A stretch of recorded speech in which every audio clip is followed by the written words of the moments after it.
Parte 2. Os hábitos de organizações bem-sucedidas.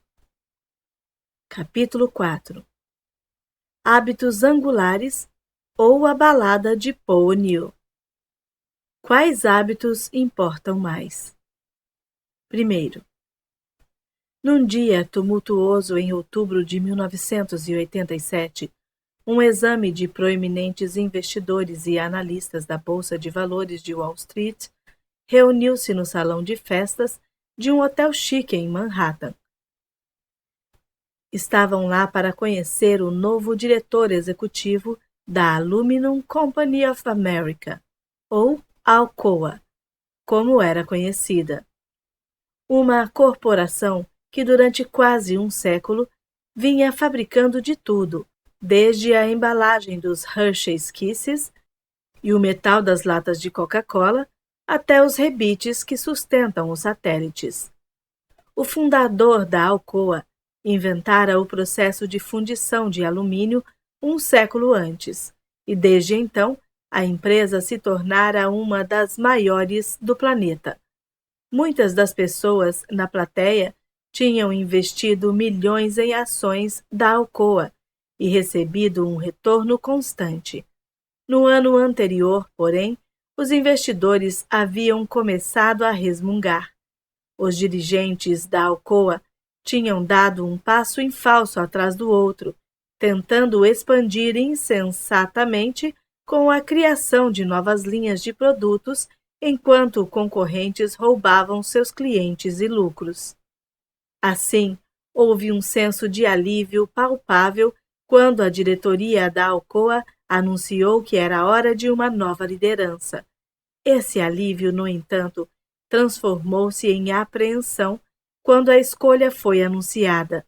O novo diretor executivo seria um ex-burocrata do governo chamado Paul O'Neill. Muita gente em Wall Street jamais tinha ouvido falar dele. Quando a Alcoa marcou essa recepção no salão de festas em Manhattan, todos os principais investidores pediram um convite. Uns poucos minutos antes do meio-dia, O'Neill subiu ao palco. Ele tinha 51 anos. Era um homem aprumado, vestindo um terno cinza de risca de giz e uma gravata vermelha. Seus cabelos eram brancos e sua postura ereta lembrava a de um militar. Ele subiu os degraus depressa e deu um sorriso caloroso. Parecia digno, sólido, confiante, como um executivo-chefe. Então, ele abriu a boca. Quero falar com vocês sobre segurança no trabalho, ele disse. Todo ano, vários funcionários da Alcoa sofrem ferimentos tão graves que perdem um dia de trabalho. Nosso histórico de segurança é melhor do que a média da mão de obra americana, principalmente levando em conta que nossos empregados trabalham com metais a 1.500 graus e máquinas capazes de arrancar o braço de um homem. Mas ainda não é suficiente. Pretendo fazer da Alcoa a empresa mais segura dos Estados Unidos. Minha meta é um índice zero de acidentes. A plateia ficou confusa. Estas reuniões geralmente seguiam um roteiro previsível. Um novo diretor executivo começava se apresentando.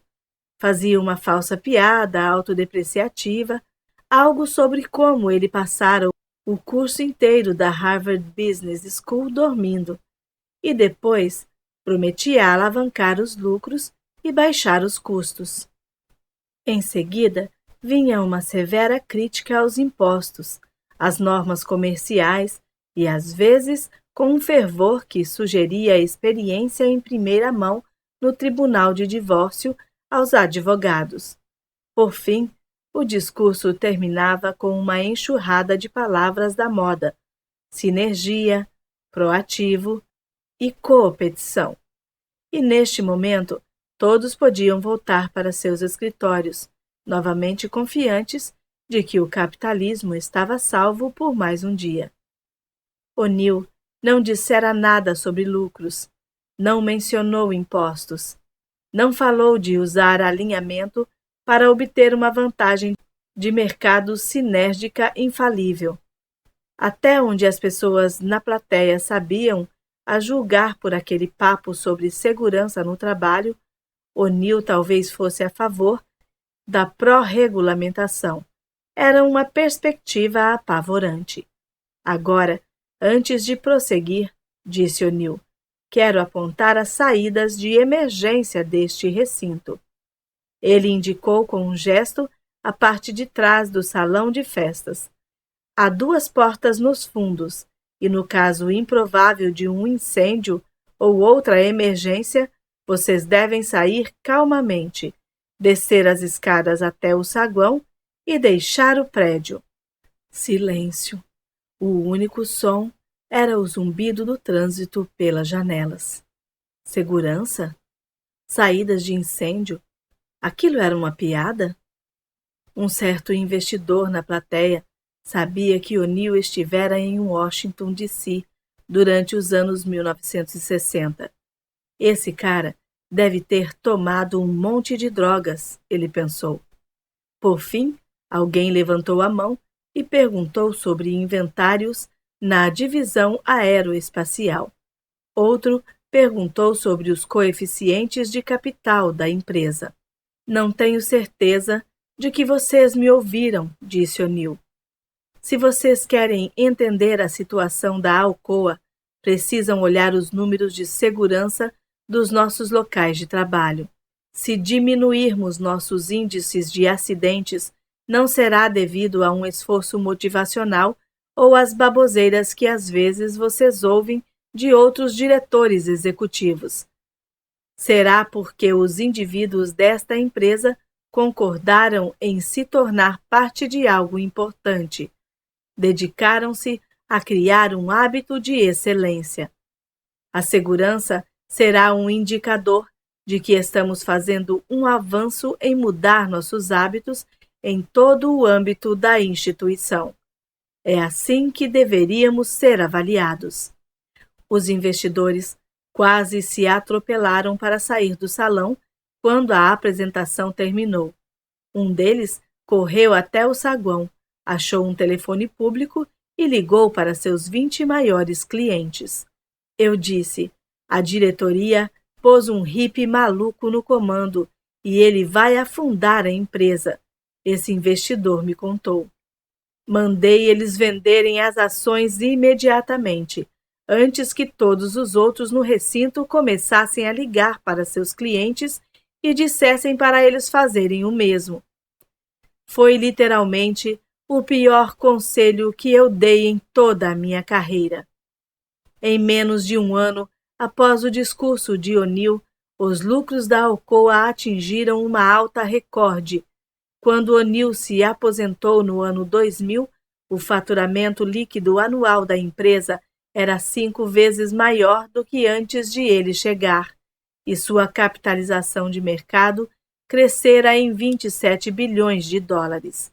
Alguém que investiu $1 milhão na Alcoa no dia em que O'Neill foi contratado teria ganhado outro $1 milhão em dividendos enquanto ele liderava a empresa, e o valor das suas ações seria 5 vezes maior quando ele partisse.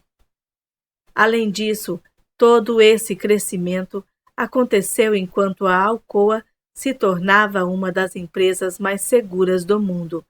Antes da chegada de O'Neill, quase todas as usinas da Alcoa tinham no mínimo um acidente por semana. Uma vez que seu plano de segurança foi implementado, algumas unidades passaram anos sem que um único empregado perdesse um dia de trabalho devido a um acidente.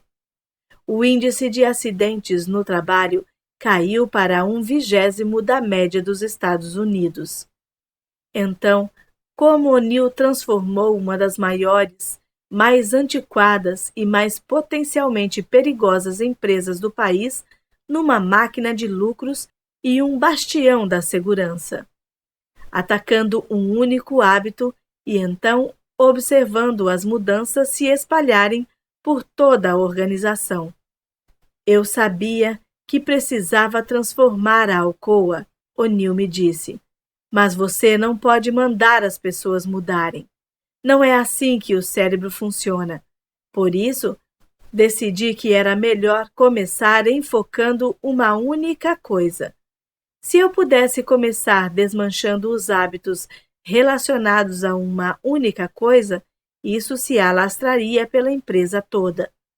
O'Neill acreditava que alguns hábitos têm o poder de iniciar uma reação em cadeia, mudando outros hábitos conforme eles avançavam através de uma organização. Ou seja, alguns hábitos são mais importantes que outros na reformulação de empresas e vidas. Estes são os hábitos angulares, e eles podem influenciar o modo como as pessoas trabalham, comem, se divertem, vivem, gastam e se comunicam.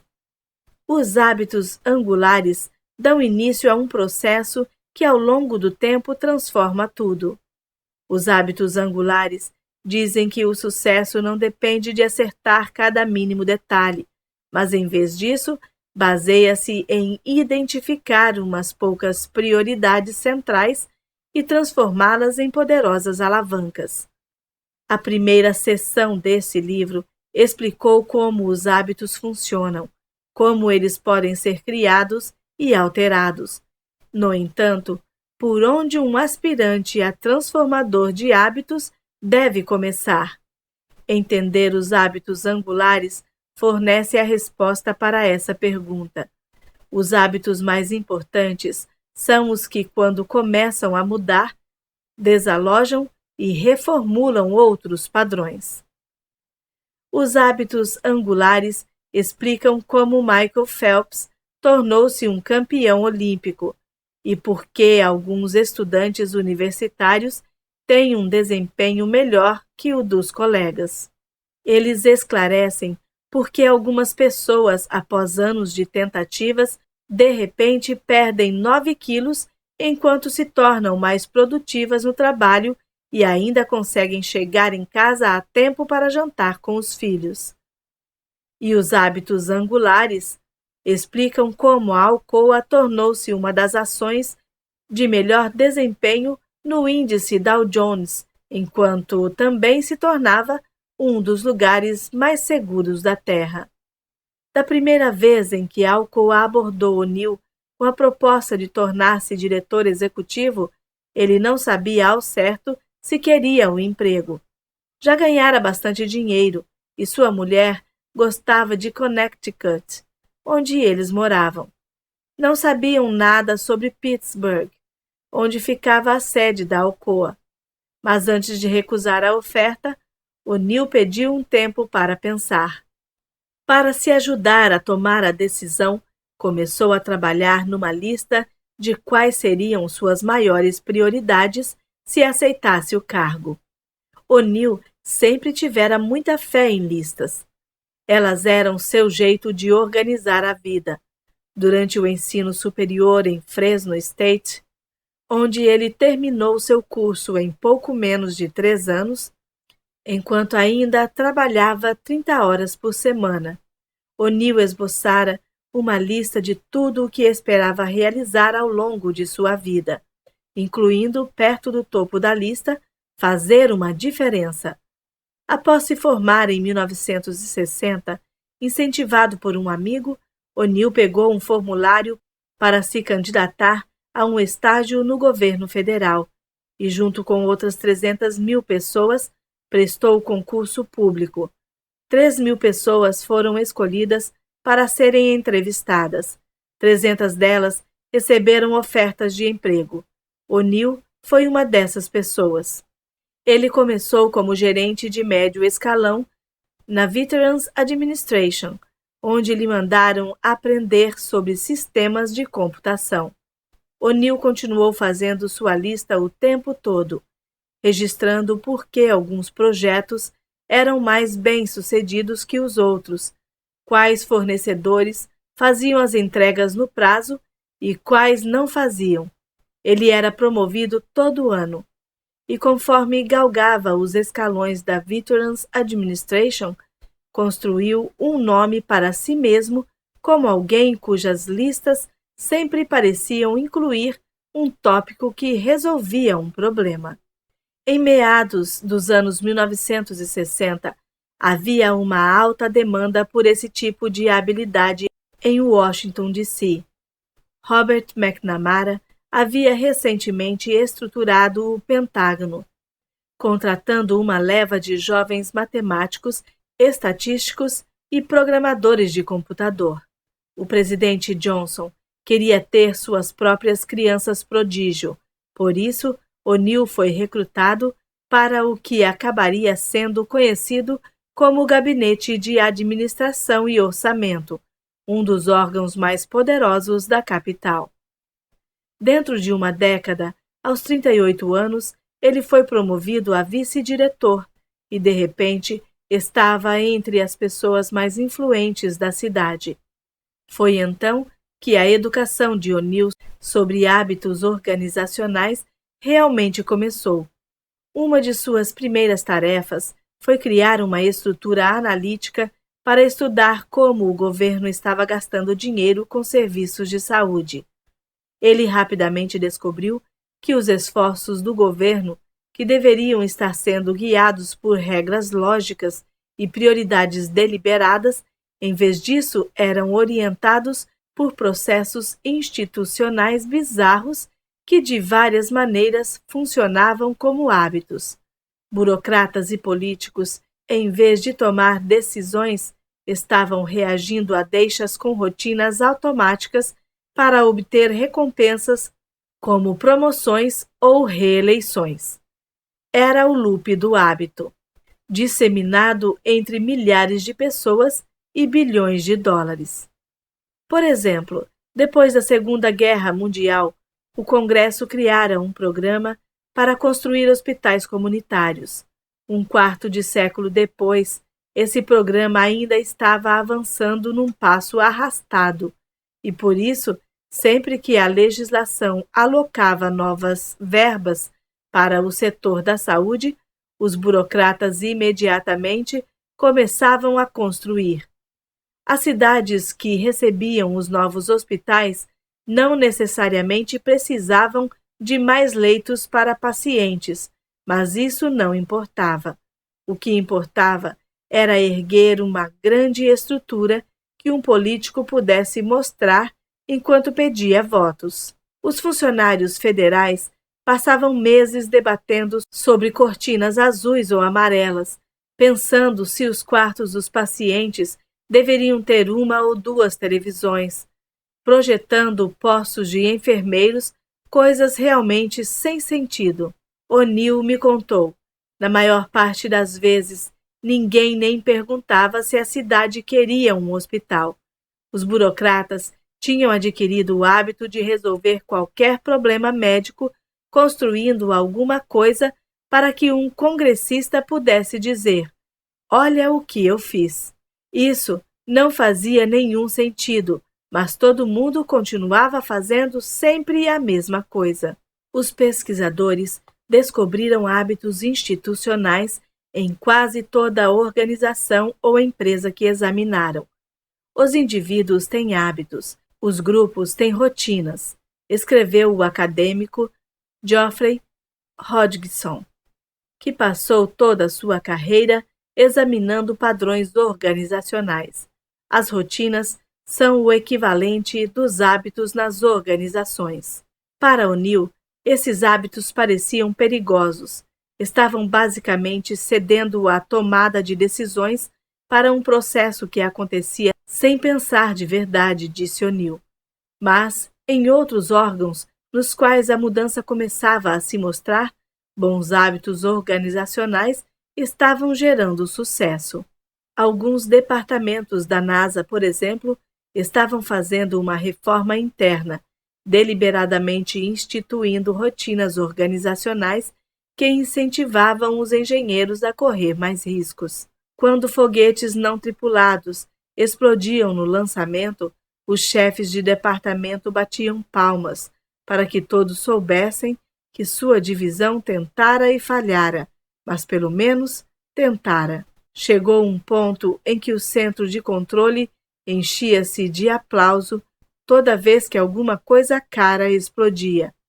Aquilo tornou-se um hábito organizacional, ou pensemos na Environmental Protection Agency, EPA, a Agência de Proteção Ambiental, que foi criada em 1970.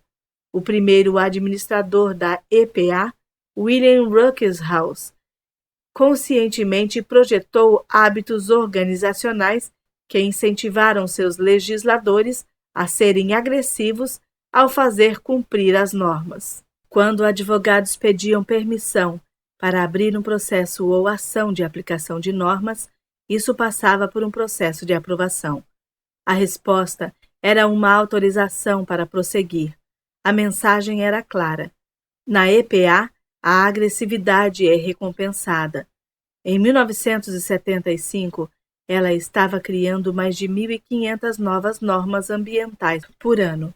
Toda vez que eu olhava para uma parte diferente do governo, achava esses hábitos que pareciam explicar por que as coisas estavam dando certo ou indo mal. O'Neill me disse. Os melhores órgãos entendiam a importância das rotinas.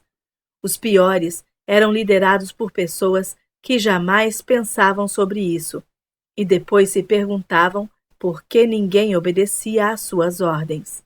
Em 1977, após 16 anos em Washington, D.C., O'Neill decidiu que era a hora de partir.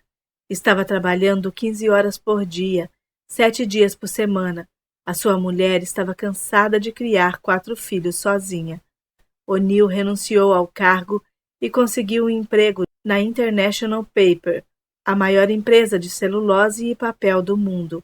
Ele acabou se tornando o presidente. Àquela altura, alguns de seus velhos amigos do governo estavam na diretoria da Alcoa. Quando a empresa precisou de um novo executivo-chefe, eles pensaram em O'Neill. E foi assim que ele acabou fazendo uma lista de suas prioridades caso decidisse aceitar o emprego. Na época, a Alcoa estava passando por dificuldades. Os críticos diziam que os funcionários da empresa não eram ágeis o bastante e que a qualidade dos produtos era precária. Porém, no topo de sua lista, O'Neill não escreveu qualidade nem eficiência como suas maiores prioridades. Numa empresa tão grande e antiga quanto a Alcoa, você não pode apertar um botão e esperar que todo mundo trabalhe com mais empenho ou produza mais. O diretor executivo anterior tentara impor melhorias por meio de ordens, e 15.000 empregados tinham entrado em greve. A situação ficou tão grave que eles traziam bonecos para os estacionamentos, vestiam-nos como os diretores e os queimavam simbolicamente. A Alcoa não era uma família feliz, me disse uma pessoa daquela época. Era mais como a família Manson, mas com o adicional do metal fundido. O'Neill decidiu que sua maior prioridade, caso aceitasse o emprego, teria que ser algo que todo mundo, tanto os sindicatos quanto os executivos, pudesse concordar ser importante. Ele precisava de um foco capaz de unir as pessoas, algo que lhe desse o poder de mudar o jeito como elas trabalhavam e se comunicavam. Pensei no básico, ele me disse. Todos merecem sair do trabalho tão ilesos quanto chegaram, certo? Ninguém deveria ter medo de morrer sustentando a família. Foi nisso que eu decidi me focar, em mudar os hábitos de segurança de todo o mundo. No topo de sua lista, O'Neill escreveu segurança e traçou uma meta audaciosa: índice 0 de acidentes. E não era 0 acidentes em fábricas, era 0 acidentes e ponto final. Esse seria seu compromisso, custasse o que custasse. O'Neill decidiu aceitar o emprego. Estou muito feliz de estar aqui, O'Neill disse a uma sala cheia de funcionários numa fundição no Tennessee, uns poucos meses após ser contratado. Nem tudo tinha corrido bem. Wall Street estava em pânico. Os sindicatos estavam receosos. Alguns dos vice-presidentes da Alcoa estavam ofendidos por não terem sido cogitados para o cargo máximo. E O'Neill continuava falando sobre segurança no trabalho. Terei prazer em negociar com vocês sobre qualquer coisa, disse O'Neill. Ele estava fazendo um tour pelas usinas da Alcoa nos Estados Unidos e depois visitaria as instalações da empresa em outros 31 países. Há mais uma coisa que nunca vou negociar com vocês, e essa coisa é a segurança. Não quero que vocês digam que algum dia não tomamos todas as providências para garantir que as pessoas não se machucassem.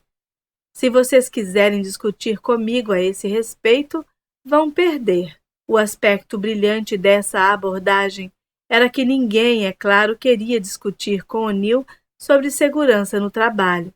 Os sindicatos vinham lutando por melhores normas de segurança havia anos. A diretoria também não queria discutir sobre isso, já que os ferimentos significavam perda de produtividade e baixa motivação. O que a maioria das pessoas não percebia, no entanto, era que o plano de O'Neill de alcançar um índice zero de acidentes deu início ao realinhamento mais radical da história da Alcoa. O'Neill acreditava que o segredo para proteger os funcionários da Alcoa era entender por que os acidentes aconteciam em primeiro lugar. E para entender por que os acidentes aconteciam, era preciso estudar como o processo de fabricação estava dando errado.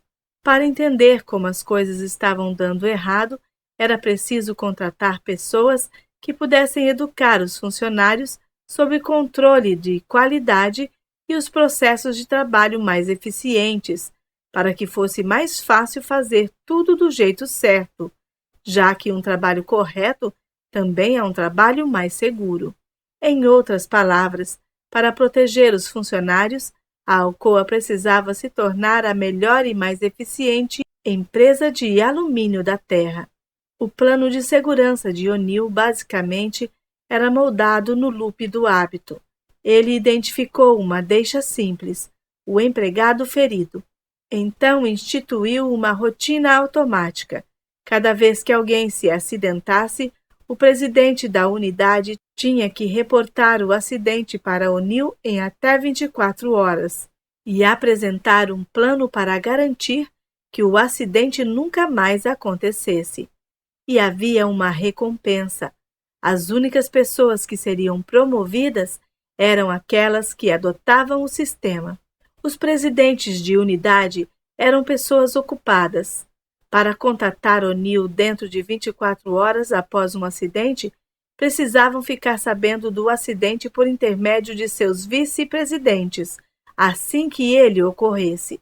Por isso, os vice-presidentes precisavam estar em contato constante com os supervisores, e os supervisores precisavam fazer com que os funcionários dessem avisos logo que detectassem um problema e deixassem por perto uma lista de sugestões para que, quando o vice-presidente pedisse um plano, já houvesse uma caixa de ideias cheia de possibilidades.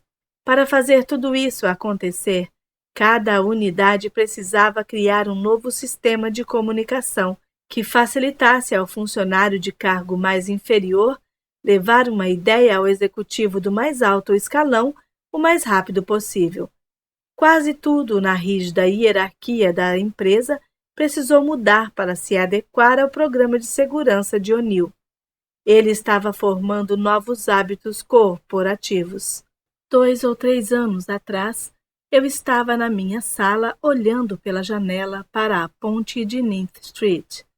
E tinha uns caras trabalhando sem usar os procedimentos de segurança corretos, disse Jeff Chokey, o atual diretor de segurança da Alcoa. Um deles estava de pé em cima do parapeito da ponte, enquanto o outro segurava o cinto do primeiro. Eles não estavam usando cinturões de segurança nem cordas. Os dois trabalhavam para alguma empresa que não tem nada a ver com a gente. Mas, sem pensar naquilo, levantei da cadeira, desci 5 lances de escada, atravessei a ponte e falei para aqueles caras: Ei, vocês estão arriscando sua vida. Vocês têm que usar seus cinturões e equipamento de segurança. Os homens explicaram que seu supervisor tinha esquecido de trazer o equipamento. Então, Shockey telefonou para o escritório local da Administração de Segurança e Saúde Ocupacional e denunciou o supervisor. Outro executivo me contou que um dia parou numa escavação numa rua perto de sua casa, porque eles não estavam usando entivação, e deu a todos uma palestra sobre a importância dos procedimentos corretos. Era um fim de semana e ele parou o carro com as crianças no banco de trás para ensinar aos operários sobre entivação segura. Isso não é natural, mas a questão é justamente essa. Agora fazemos essas coisas sem pensar. O'Neill nunca prometeu que seu foco na segurança dos funcionários elevaria os lucros da Alcoa. No entanto, conforme suas novas rotinas foram se espalhando por toda a organização, os custos baixaram, a qualidade subiu e a produtividade disparou. Se o metal fundido estava ferindo funcionários quando respingava, então o sistema de derramamento foi redesenhado, o que levou a menos acidentes. Isso também gerou economia, pois a Alcoa perdia menos matéria-prima com respingos. Se uma máquina quebrava constantemente, ela era substituída, o que significava um menor risco de que uma engrenagem quebrada prendesse o braço de um funcionário. Isso também significava produtos de maior qualidade, pois, como a Alcoa descobriu, defeitos de equipamentos era uma das principais causas de deficiência na qualidade do alumínio. Pesquisadores também descobriram dinâmicas semelhantes em dezenas de outros cenários, inclusive vidas individuais. Pensemos, por exemplo, em estudos da década passada investigando os impactos dos exercícios nas rotinas diárias. Quando as pessoas começam a fazer exercícios habitualmente, mesmo com uma frequência baixa, como uma vez por semana, elas começam a mudar outros padrões não relacionados em suas vidas, muitas vezes sem saber disso. Tipicamente, pessoas que fazem exercícios começam a se alimentar melhor e se tornar mais produtivas no trabalho. Elas fumam menos e demonstram mais paciência com colegas e familiares. Usam seus cartões de crédito com menos frequência e afirmam sentir menos estresse. O motivo não é totalmente claro, mas para muitas pessoas, o exercício é um hábito angular que deflagra mudanças disseminadas. O exercício transborda para outras áreas, disse James Prochaska, um pesquisador da Universidade de Rhode Island. Há algo nele que facilita os outros hábitos. Estudos documentaram que famílias com o hábito de jantar juntas parecem educar crianças com melhor aptidão para as lições de casa, melhores notas, maior controle emocional e mais confiança. Arrumar a cama toda manhã é correlacionado com uma produtividade melhor, uma maior sensação de bem-estar e maior aptidão para se manter dentro do orçamento. Não que uma refeição em família ou uma casa arrumada cause melhores notas ou menos despesas supérfluas, mas de algum modo essas mudanças iniciais deflagram reações em cadeia que ajudam outros bons hábitos a se firmarem. Se você se focar em mudar ou cultivar hábitos angulares, pode gerar mudanças disseminadas. No entanto, identificar hábitos angulares é de uma tarefa complicada. Para encontrá-los, você tem que saber onde procurar. Detectar hábitos angulares significa buscar certas características. Os hábitos angulares proporcionam aquilo que é conhecido na literatura acadêmica como pequenas vitórias. Eles ajudam outros hábitos a prosperar, criando novas estruturas e estabelecem culturas onde a mudança se torna contagiosa. Mas como O'Neill e inúmeras outras pessoas descobriram, vencer o hiato entre entender esses princípios e colocá-los em uso exige uma certa engenhosidade. Segundo, quando o despertador de Michael Phelps tocou às 6h30 da manhã de 13 de agosto de 2008, ele saiu de sua cama na Vila Olímpica de Pequim e caiu direto na sua rotina.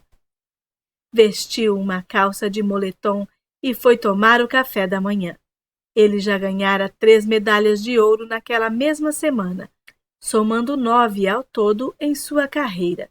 E tinha 2 provas naquele dia.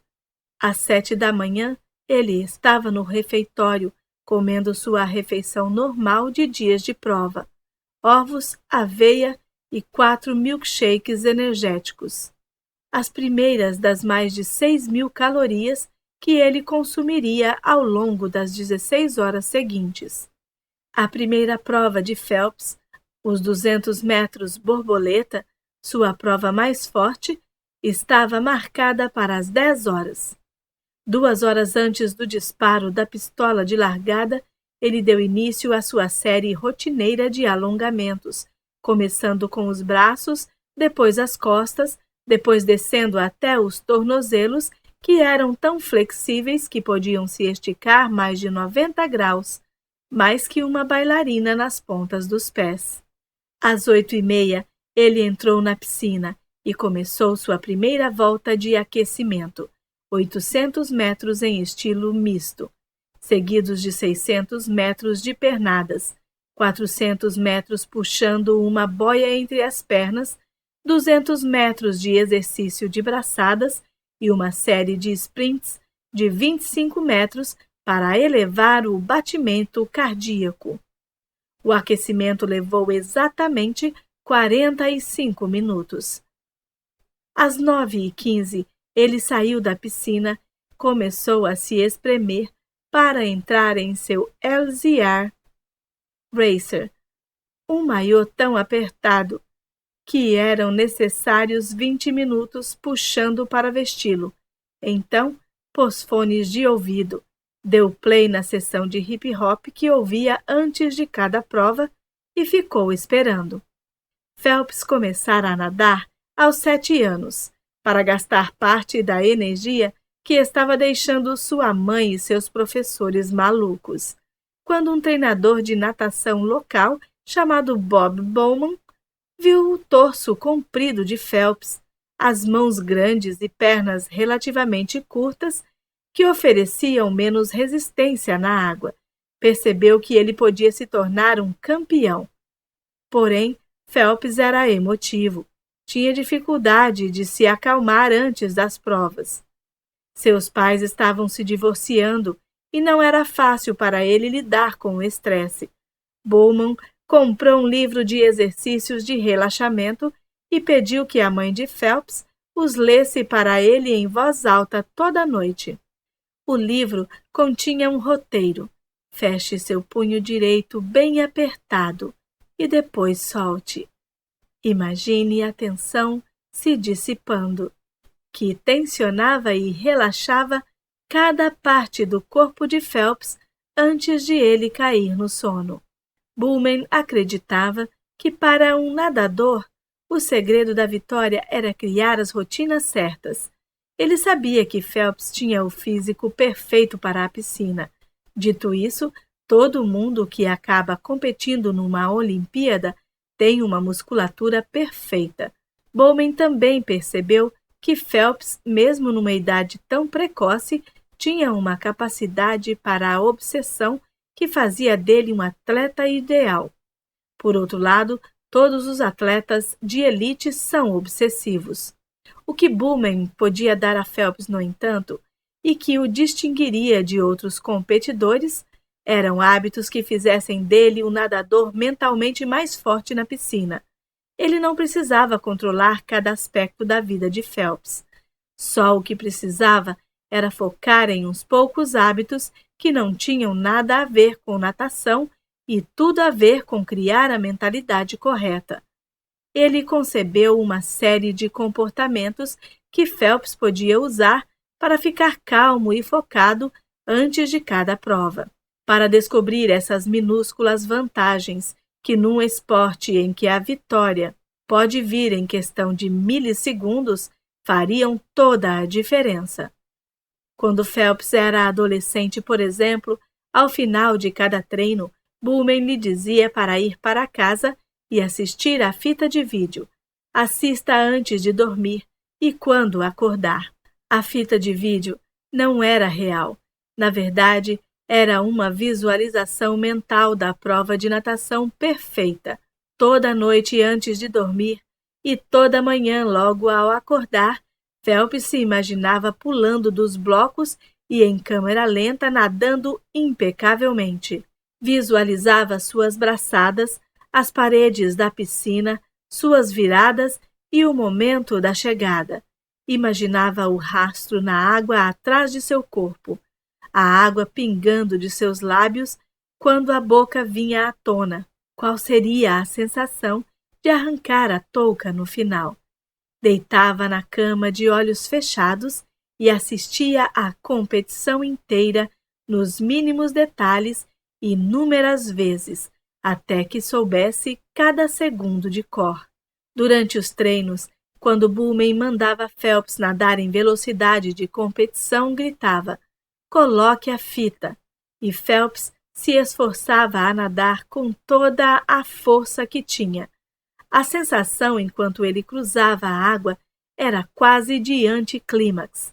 Ele fizera aquilo tantas vezes na sua imaginação que agora parecia uma coisa mecânica, mas funcionava. Ele foi ficando cada vez mais veloz. Chegou um ponto em que tudo o que Bowman precisava fazer antes de uma prova era sussurrar: "Deixe a fita pronta." E Phelps se acalmava e aniquilava os adversários. E uma vez que Bowman estabeleceu umas poucas rotinas centrais na vida de Phelps, todos os outros hábitos, sua dieta e seu treinamento, as rotinas de alongamento e de sono, pareceram se ajustar por si próprios.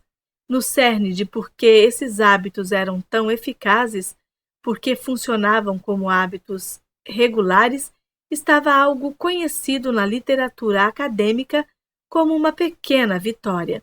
As pequenas vitórias são exatamente o que parecem ser e são parte de como os hábitos angulares geram mudanças disseminadas. Um enorme corpus de pesquisas demonstrou que as pequenas vitórias têm um poder enorme, uma influência desproporcional às realizações das vitórias em si. Pequenas vitórias são uma aplicação constante de uma pequena vantagem, escreveu um professor de Cornell em 1984. Uma vez que uma pequena vitória foi conquistada, forças que favorecem outra pequena vitória são postas em movimento. Pequenas vitórias alimentam mudanças transformadoras, elevando vantagens minúsculas a padrões que convencem as pessoas de que conquistas maiores estão dentro de seu alcance. Por exemplo, quando as organizações de defesa dos direitos dos gays começaram a fazer campanha contra a homofobia no final dos anos 1960, seus esforços iniciais geraram apenas uma série de fracassos. Eles lutaram para revogar leis usadas para perseguir gays e foram completamente derrotados nas legislaturas estaduais. Professores tentaram criar programas para orientar adolescentes gays e foram despedidos por insinuar que a homossexualidade deveria ser aceita. Parecia que as maiores metas da comunidade gay, acabar com a discriminação e o assédio da polícia, convencer a Associação Psiquiátrica Americana a parar de definir a homossexualidade como um distúrbio mental, estavam fora de alcance. Então, no começo dos anos 1970, a Força-Tarefa sobre Libertação Gay da Associação de Bibliotecas Americanas decidiu focar uma única meta modesta: convencer a Biblioteca do Congresso a reclassificar os livros sobre o movimento de libertação gay, da seção HQ 71-471, relações sexuais anormais, incluindo crimes sexuais, para outra categoria menos pejorativa. Em 1972, após receber uma carta solicitando a reclassificação, a Biblioteca do Congresso concordou em fazer a mudança, reclassificando os livros numa categoria recém-criada, HQ 76.5. Homossexualidade, lesbianismo, movimento de liberação gay, movimento homofóbico. Foi uma pequena alteração num velho hábito institucional referente ao modo como os livros eram classificados. Porém, o efeito foi eletrizante. Notícias sobre a nova política se espalharam pelo país. Organizações pelos direitos dos gays, mencionando a vitória, deram início a campanhas de arrecadação de verbas. Dentro de uns poucos anos, políticos abertamente gays estavam concorrendo a cargos na Califórnia, Nova York, Massachusetts e Oregon. Muitos deles mencionando a decisão da Biblioteca do Congresso como inspiração. Em 1973, a Associação Psiquiátrica Americana, após anos de debate interno, reescreveu a definição de homossexualidade de forma que não fosse mais um distúrbio mental, abrindo caminho para a aprovação de leis estaduais que tornavam ilegal discriminar pessoas devido à sua orientação sexual. E tudo começou com uma pequena vitória. As pequenas vitórias não se combinam de forma clara, linear, serial, com cada passo sendo um passo demonstrável rumo a algum objetivo pré-definido, escreveu Carl Weick, um proeminente psicólogo organizacional. Mais comum é a circunstância em que as pequenas vitórias são dispersas, como experimentos em miniatura que testam teorias implícitas sobre resistência e oportunidade e descobrem tanto recursos quanto obstáculos que eram invisíveis antes de a situação ter sido provocada. E foi exatamente isso que aconteceu com Michael Phelps. Quando Bob Bowman começou a trabalhar com Phelps e sua mãe nos hábitos angulares de visualização e relaxamento, nem Bowman nem Phelps tinham a mínima ideia do que estavam fazendo. Nós experimentávamos, tentávamos coisas diferentes até acharmos algo que funcionasse, me contou Bowman. Por fim, descobrimos que era melhor nos concentrarmos nesses pequenos momentos de sucesso e transformá-los em gatilhos mentais. Fizemos deles uma rotina. Há uma série de coisas que fazemos antes de cada prova que são projetadas para dar ao Michael um senso de vitória crescente. Se você perguntasse ao Michael o que está acontecendo dentro da cabeça dele antes da competição, ele diria que, na verdade, não está pensando em nada, só está seguindo o programa. Porém, não é bem assim. É mais como se seus hábitos estivessem assumindo o controle. Quando chega a hora da prova, ele já passou da metade do plano e foi vitorioso em cada estágio. Todos os trechos aconteceram conforme planejado. As voltas de aquecimento foram exatamente como ele visualizou. Seus fones de ouvido estão tocando exatamente o que ele esperava.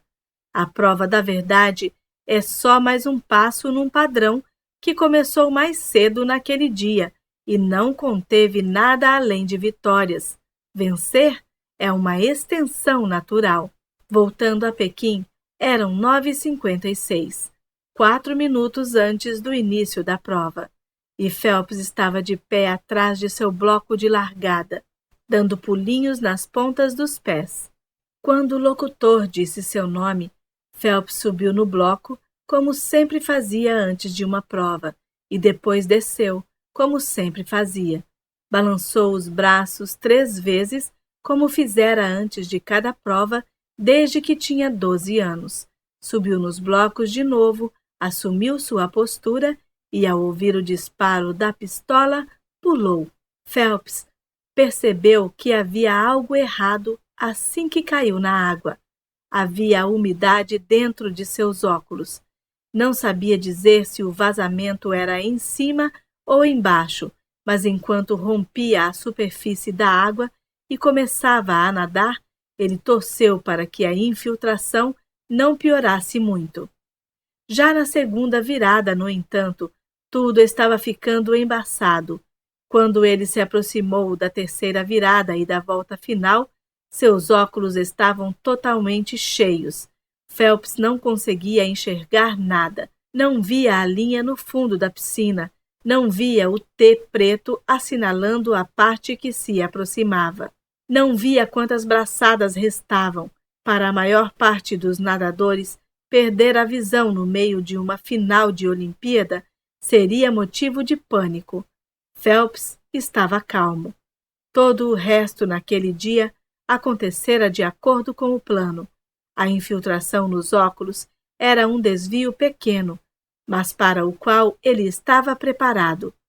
Bowman uma vez fizera Phelps nadar numa piscina do Michigan no escuro, pois achava que ele precisava estar pronto para qualquer surpresa. Algumas das fitas de vídeo na mente de Phelps incluíam problemas como aquele. Ele já tinha ensaiado mentalmente como reagiria a um defeito nos óculos. Quando começou a última volta, Phelps estimou quantas braçadas a reta final exigiria. 19 ou 20, talvez 21, e começou a contar. Sentiu-se completamente relaxado enquanto nadava com força total. Na metade da volta, ele começou a aumentar seu esforço.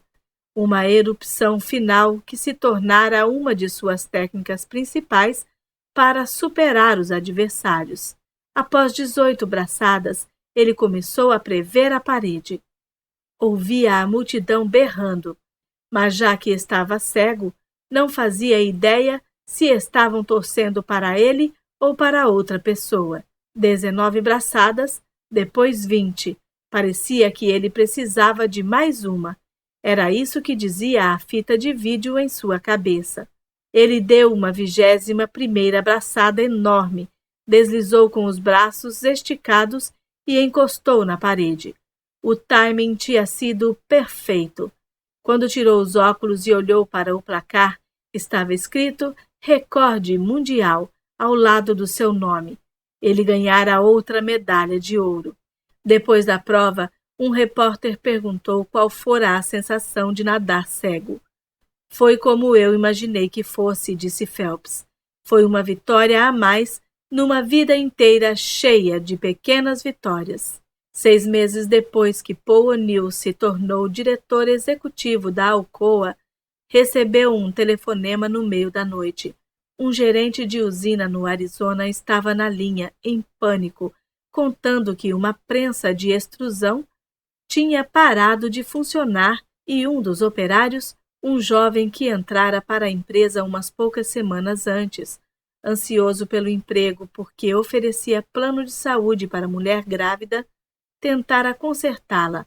Ele pulara por cima de uma mureta de segurança amarela que ficava ao redor da prensa e atravessara o poço. Havia um pedaço de alumínio entalado na dobradiça de um braço basculante de quase 2 metros. O rapaz puxou o pedaço de alumínio e o removeu. A máquina foi consertada. Atrás dele, o braço reiniciou seu movimento em arco, oscilando em direção à sua cabeça. Quando o atingiu, o braço esmagou seu crânio. Ele morreu na mesma hora. 14 horas depois, O'Neill convocou todos os executivos da usina. assim como os dirigentes da Alcoa em Pittsburgh, para uma reunião de emergência. Durante a maior parte do dia, eles recriaram minuciosamente o acidente, usando diagramas e assistindo às fitas de vídeo inúmeras vezes. Identificaram dezenas de erros que tinham contribuído para a morte, inclusive 2 gerentes que tinham visto o homem pular por cima da barreira, mas não o impediram. Um programa de treinamento que não enfatizara para o homem que ele não seria culpado por uma quebra de equipamento. Falta de instrução de que ele devia procurar um gerente antes de tentar um conserto.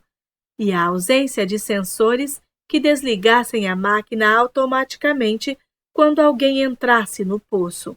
Nós matamos esse homem. Um O'Neill de rosto soturno disse para o grupo. É uma falha na minha liderança. Eu causei essa morte. E é falha de todos vocês na cadeia de comando. Os executivos no recinto ficaram desconcertados. Um acidente trágico acontecera. É claro, porém, acidentes trágicos faziam parte da vida na Alcoa. Era uma empresa enorme, com empregados que lidavam com metal incandescente e máquinas perigosas. Paul viera de fora e havia muito ceticismo quando ele falava de segurança, disse Bill O'Hare, um executivo do alto escalão. Achamos que aquilo ia durar umas semanas e então ele ia começar a focar outra coisa, mas aquela reunião realmente deixou todo mundo abalado. Ele estava levando aquilo a sério, tão a sério que passava noites acordado, preocupado com um empregado que ele nunca tinha visto. Foi então que as coisas começaram a mudar. Uma semana depois daquela reunião, todas as grades de segurança da Alcoa tinham sido repintadas de amarelo brilhante e novas políticas tinham sido redigidas. Os gerentes disseram aos empregados que não tivessem receio de sugerir uma manutenção proativa, e as regras foram esclarecidas para que ninguém tentasse consertos arriscados. Essa nova vigilância resultou numa notável diminuição a curto prazo do índice de lesões. A Alcoa viveu uma pequena vitória. Então, O'Neill deu o bote. Quero parabenizar a todos por reduzir o número de acidentes, mesmo por apenas 2 semanas. Ele escreveu num memorando que passou pela empresa inteira. Não devemos comemorar porque seguimos as regras, nem porque reduzimos um número. Devemos comemorar porque estamos salvando vidas. Os operários fizeram cópias do texto e as grudaram em seus armários. Alguém pintou um mural retratando O'Neill numa das paredes de uma usina de fundição, com uma citação do memorando escrita embaixo. Assim como as rotinas de Michael Phelps não tinham nada a ver com natação e tudo a ver com seu sucesso, também os esforços de O'Neill começaram como uma bola de neve a gerar mudanças que não estavam relacionadas à segurança, mas eram transformações mesmo assim. Eu disse para os operários, se sua gerência não estiver atenta às questões de segurança, então liguem para minha casa. Este é o meu número. O'Neill me disse. Os funcionários começaram a ligar, mas não queriam falar de acidentes. Queriam falar sobre todas essas outras ideias ótimas. A usina da Alcoa, que fabricava revestimento de alumínio para paredes para casas, por exemplo, vinha lutando para se manter havia anos porque os executivos tentavam prever cores populares e, inevitavelmente, apostavam errado. Pagavam milhões de dólares a consultores para escolherem tons de tinta e 6 meses depois o depósito ficava atulhado de amarelo sol, enquanto o verde exército, que de repente entrara em demanda, estava em falta. Um dia, um empregado de baixo escalão fez uma sugestão que rapidamente chegou aos ouvidos do gerente geral. Se eles agrupassem todas as máquinas de tinta Podiam trocar os pigmentos mais depressa e se tornar mais ágeis para reagir a mudanças na demanda dos clientes. Dentro de um ano, os lucros com revestimento de alumínio para paredes tinham dobrado. As pequenas vitórias que começaram com o foco de O'Neill na segurança criaram um clima em que todos os tipos de novas ideias pipocavam. Descobrimos que esse cara vinha sugerindo essa ideia da tinta fazia uma década, mas não tinha contado para ninguém da gerência, me disse um executivo da Alcoa. Então ele pensou, já que estamos sempre pedindo recomendações de segurança, por que não falar para eles sobre a outra ideia? Foi como se ele tivesse nos dado os números que iam sair na loteria. Terceiro, quando o jovem Paul O'Neill estava trabalhando para o governo e criando uma estrutura para analisar as despesas federais em serviços de saúde, uma das questões mais prementes dos agentes era a mortalidade infantil. Os Estados Unidos, na época, eram um dos países mais ricos do mundo. No entanto, o índice de mortalidade infantil era mais alto que o da maior parte da Europa e o de algumas partes da América do Sul. As áreas rurais, em especial, viam um número assustador de bebês morrerem antes de completar o primeiro ano de vida. O'Neill foi encarregado de descobrir por quê. Ele pediu que outros órgãos federais começassem a analisar dados sobre a mortalidade infantil e cada vez que alguém voltava com uma resposta, ele fazia outra pergunta, tentando se aprofundar, entender as causas que eram a raiz do problema. Sempre que alguém vinha à sala de O'Neill com alguma descoberta, ele começava a interrogar a pessoa com novas questões. Deixava as pessoas malucas com sua insistência interminável de descobrir mais, de entender o que realmente estava acontecendo. Eu amo Paul O'Neill, mas não tem dinheiro no mundo que me faria trabalhar para ele de novo, certo agente me disse. O homem nunca se deparou com uma resposta que ele não consegue transformar em outras 20 horas de trabalho. Algumas pesquisas, por exemplo, sugeriam que a maior causa das mortes de recém-nascidos eram nascimentos prematuros, e o motivo pelo qual os bebês nasciam cedo demais era que as mães sofriam de desnutrição durante a gravidez. Por isso, para reduzir a mortalidade infantil, era preciso melhorar a dieta das mães. Simples, certo? Mas para combater a desnutrição, as mulheres tinham que melhorar sua dieta antes de engravidar, o que significava que o governo tinha que começar a educar as mulheres sobre nutrição antes que elas se tornassem sexualmente ativas, o que significava que os agentes tinham que criar programas de nutrição dentro do ensino médio.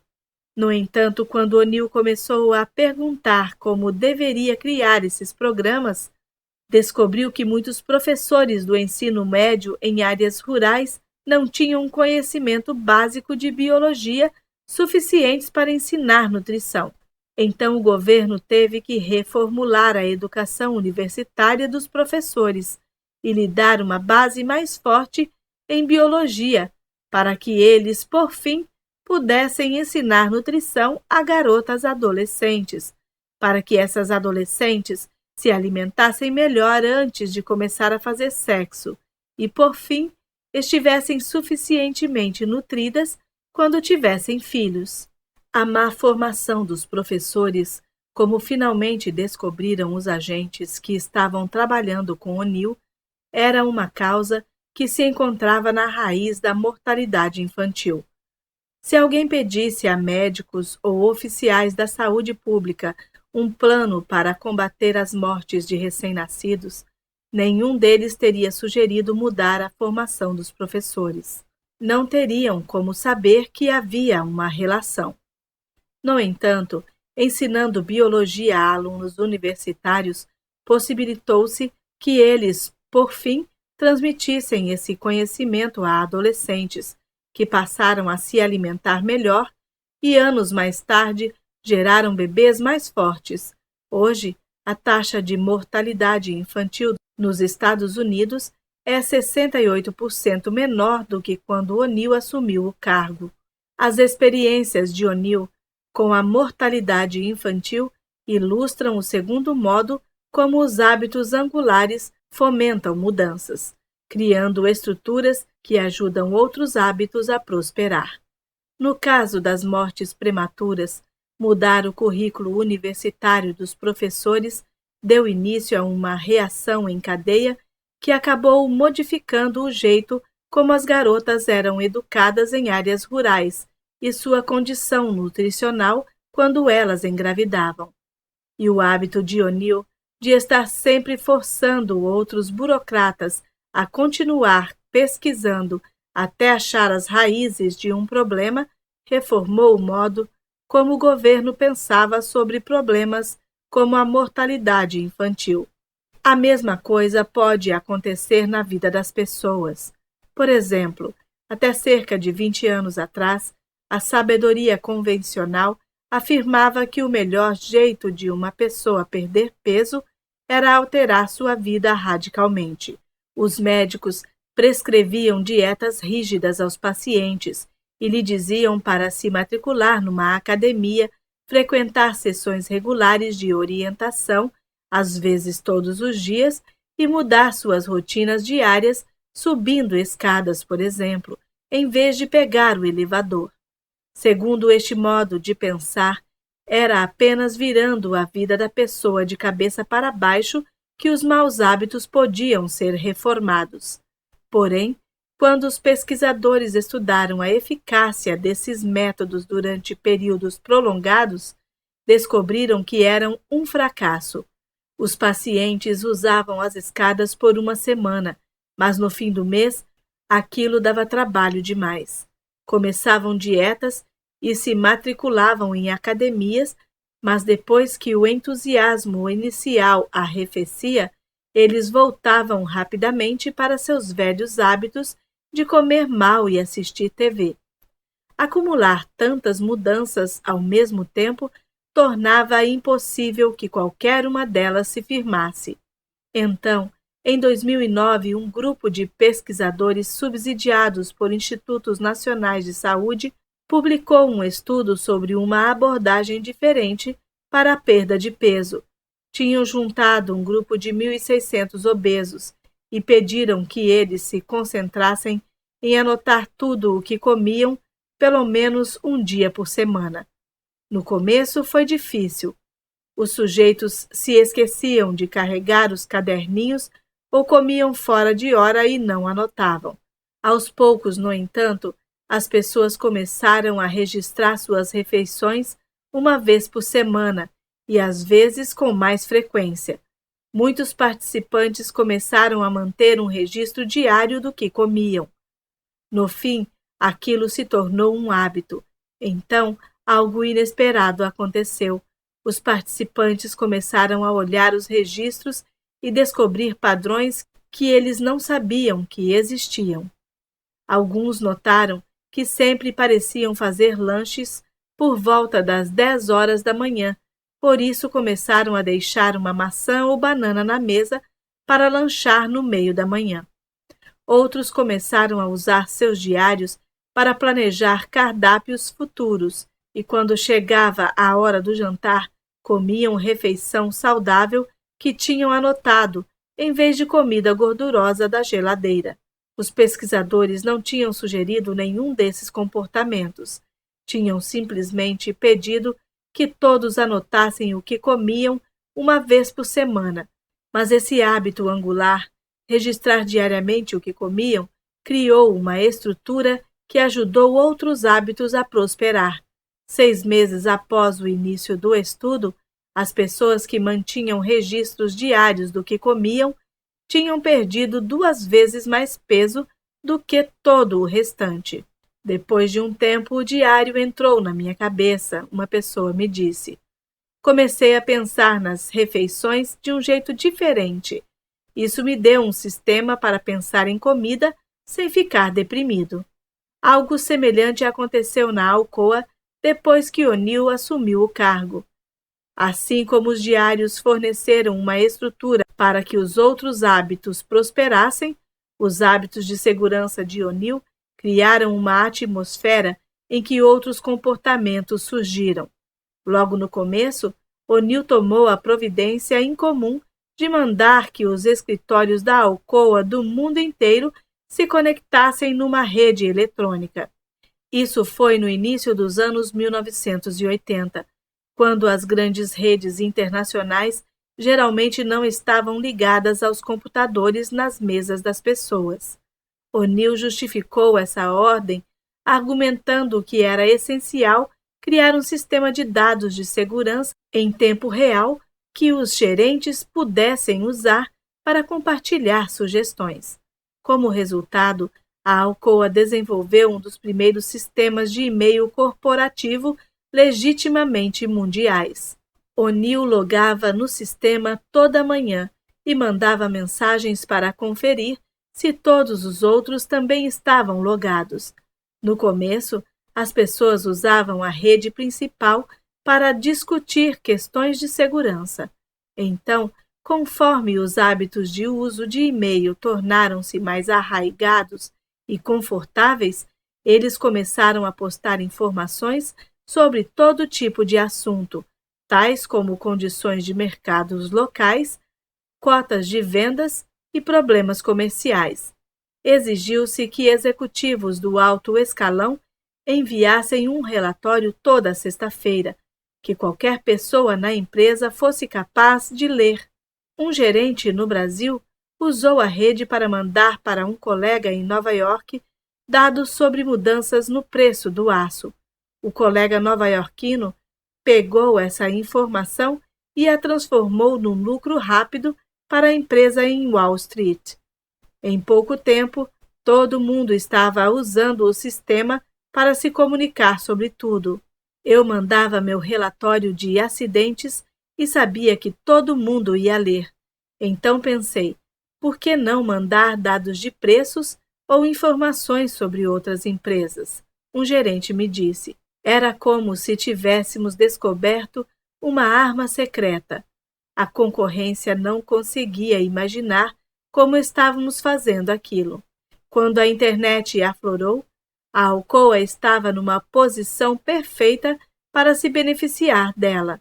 O hábito angular de O'Neill, a segurança dos trabalhadores, havia criado uma outra plataforma que incentivou outra prática, o e-mail, anos antes da concorrência.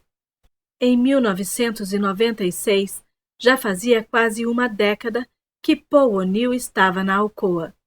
Sua liderança tinha sido estudada pela Harvard Business School e pela Kennedy School Government. Ele era constantemente mencionado como um possível secretário do Comércio ou da Defesa. Tanto seus empregados quanto os sindicatos lhe davam notas altas.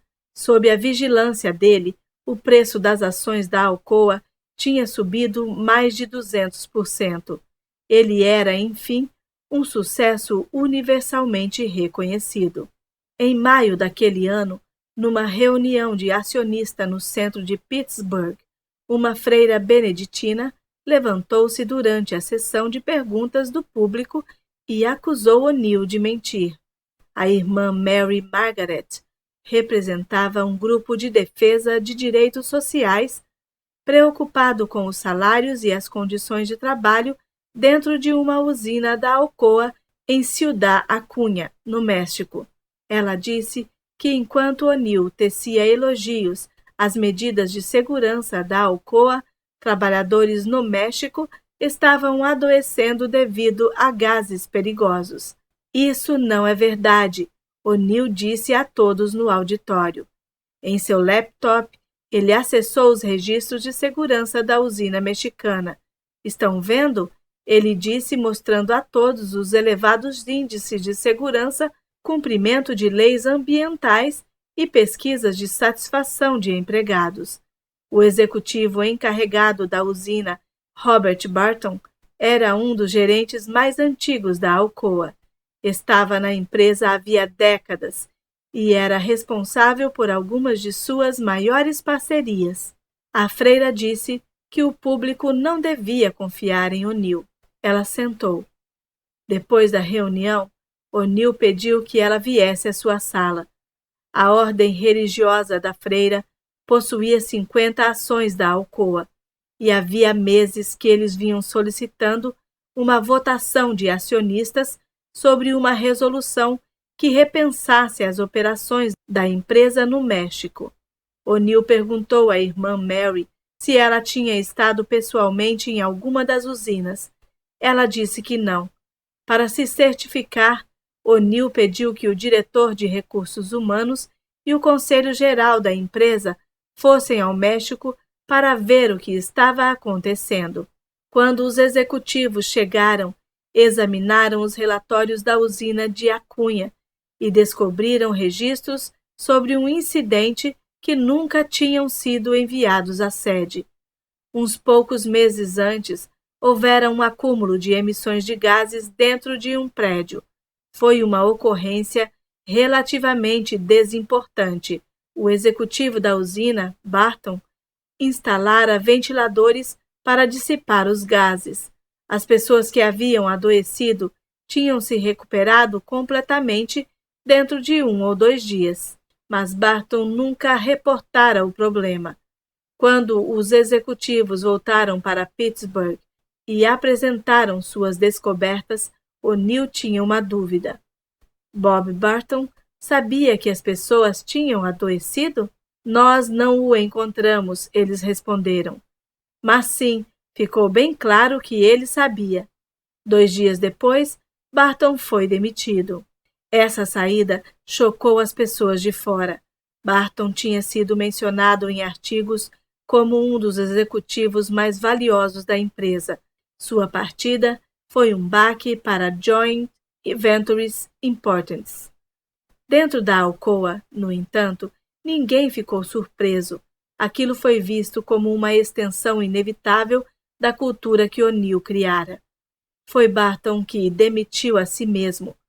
Um de seus colegas me disse: nesse caso, não houve nem escolha. Este é o último modo como os hábitos angulares incentivam uma mudança disseminada, criando culturas em que novos valores se tornam arraigados. Os hábitos angulares tornam escolhas difíceis, como despedir um alto executivo, mas fáceis, porque quando essa pessoa viola a cultura, fica claro que ela precisa ir embora.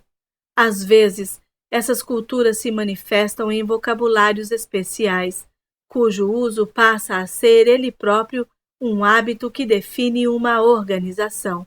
Na Alcoa, por exemplo, havia programas essenciais e filosofias de segurança, expressões que serviam como valizes, contendo conversas inteiras sobre prioridades, objetivos e maneiras de pensar.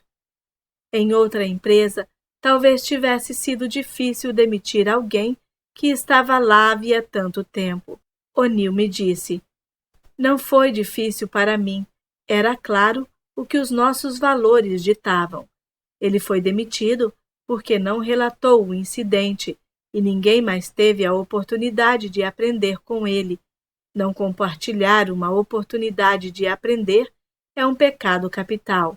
As culturas crescem a partir dos hábitos angulares de toda a organização, quer os líderes estejam cientes deles, quer não estejam. Por exemplo, quando pesquisadores estudaram uma classe recém-chegada de cadetes em West Point, mediram suas pontuações médias, aptidão física, habilidades militares e autodisciplina.